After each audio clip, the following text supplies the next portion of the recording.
Sixes.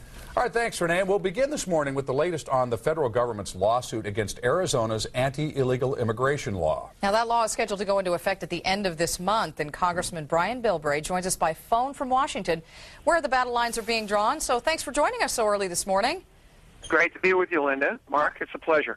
Well, so the Obama administration argues immigration is a federal issue. Now you're on board to work with the president when he's ready to roll up your sleeves. What do you plan to do? Well, what I plan to do is saying, Mr. President, first of all, it's kind of hypocritical for a federal agency to attack Arizona. We have, federal law is exactly the same. In fact, there's 67 other local governments that have done the same thing. But I'm calling on him to, drop the demand that we do amnesty first and try enforcement for a while, some interior enforcement that.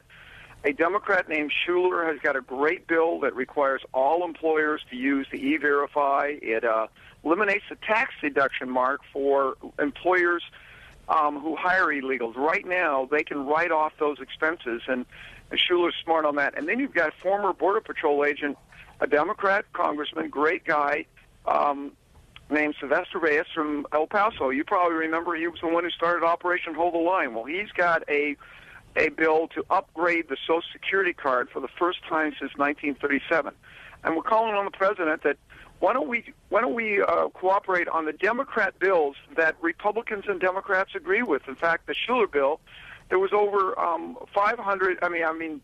230 members of Congress, Democrats and Republicans, who support that bill. That would mean the bill would pass today if Speaker Pelosi would just allow it to be done. And the president can ask Pelosi to do that, and we could get some action done on this, rather than constantly attacking people who are trying to defend their neighborhoods.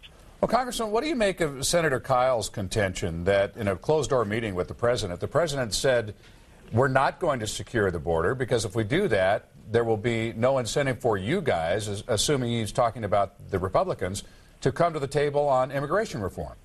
Oh, I have no doubt that kind of conversation could have gone on. In fact, I know personally, I'll double up what was said by Kyle and say the members of Congress are telling me, in fact, authors of these good bills, that unless amnesty is done first, they won't allow any votes on anything else. So we're really being held hostage. And all I'm hearing is the same thing that Mr. Kyle is hearing, is that we're being held hostage to a policy of let's try the 86 amnesty one more time, and let's see how that works out before we are going to allow you to try enforcement. And, Mark, we saw the disaster in San Diego. Some of us who were along the border, like myself, saw the people drowning. We remember the bonsai charges where mass people were running across the border, and why not? We announced to them that we were going to reward them. And I think this thing with the president, that Mr. Kyle, is totally understandable, because I've heard congressmen tell me the same.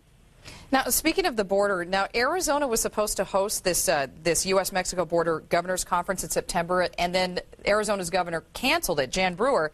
Do you think that was a good or bad move? She's getting a lot of heat from it.